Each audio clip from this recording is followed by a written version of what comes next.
Today, we're going to take a look at a report from Hedge on pre-rolls, looking at repeat purchase rates of strains in one of the most popular states for pre-rolls being Washington State.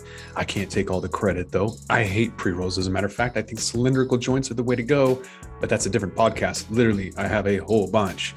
So we're going to dive into this report from Hedge all about pre-rolls coming up. It's only entertainment. Welcome back to the Talking Hedge. I'm Josh Kincaid, capital markets analyst and host of your Cannabis Business Podcast.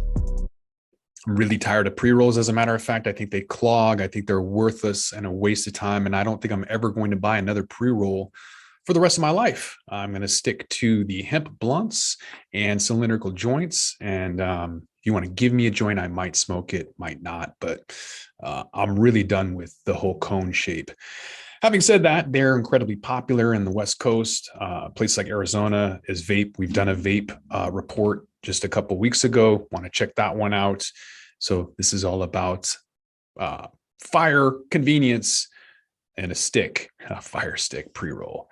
Looking at a lot of choices when it comes to purchasing cannabis products, particularly when it comes to strains. A few customers that are loyal and probably cheap want to purchase some pre-rolls. So we're going to look at repeat customer rates and the rate at which customers are returning to the same strain, same name, same brand over a 12-month period, which in and of itself is really hard because I like these blunt sticks from Panacea, 3.5 grams.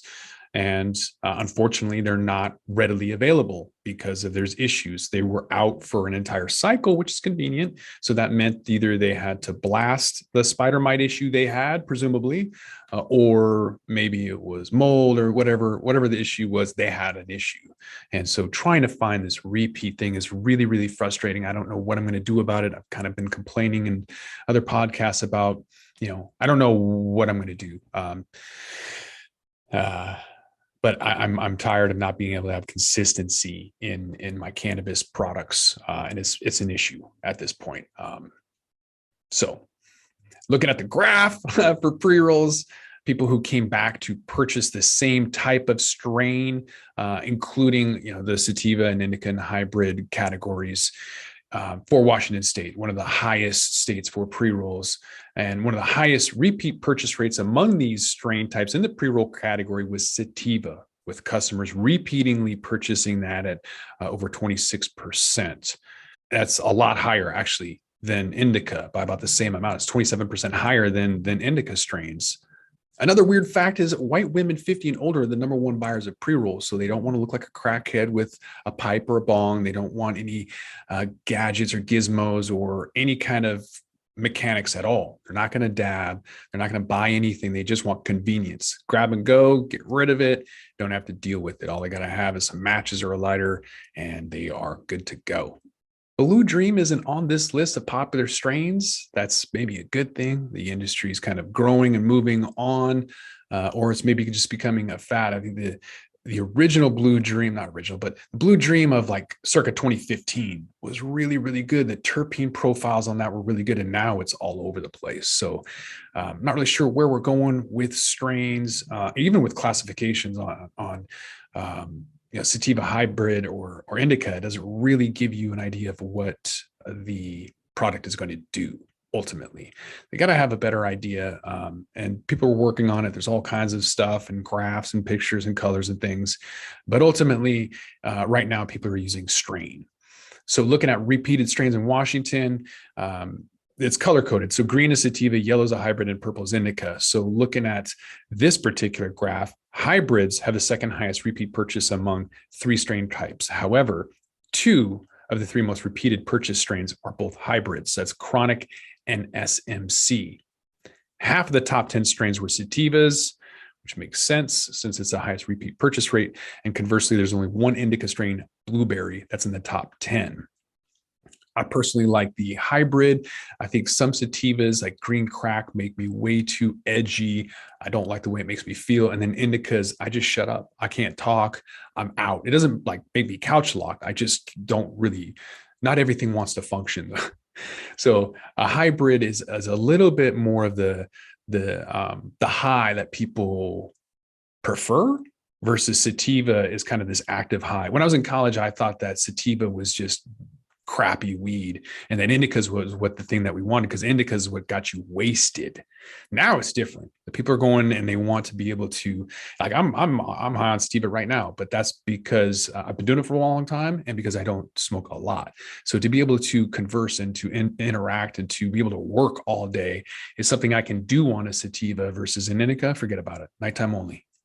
Top 10 pre-roll brands by purchase rates. So there's a lot of brands here. We have 2,000 SKUs, like on average, if you go into a store, but a lot of brands have multiple SKUs, or I guess a lot of companies have multiple brands, which have multiple SKUs within that. Fat Panda is one of those, really big company, and they have a lot of individual brands within their own company name. So looking at repeat purchase rates, and how much more parity when it comes to brands. You look at Stingers, the most repeatable purchase pre-roll brand at 52%, and Stone Age pre-rolls are the 10th most repeated purchase at 44%. I don't think I've bought either of those. Stinger is this really inexpensive thing. Their branding, it kind of looks like a Lifesavers. Like the font, the colors and everything. I don't know. I just haven't really, it just looks like shake to me. That's the perception I get when I look at it. Even though all of these all of them use the same stuff. All of them use garbage. So it really doesn't matter, but the perception is interesting, right? For me, perception is reality. So when there's an overwhelming amount of strains in the pre-roll category, you can see from the data that consumers tend to return to the types of strains and brands that they previously purchased. And knowing that information could be really valuable when trying to target consumers with promotions or certain types of strains or brands. I know that when I try to go in and find out what I want, not everything is available. So it used to be about the highest THC at the lowest price point. Now people have tried things and they go back to what's familiar, what's there, what they know that they can get that repeated experience from. A lot of people I'm seeing in the stores, when I ask what's your favorite brand or strain or whatever, a lot of the bud tenders now are telling me Hemp Kings is a brand here in Washington. And I ask why, because this looks like a really cheap, generic brand that shouldn't really command the type of awareness. And the only reason is because it's purple. That's it.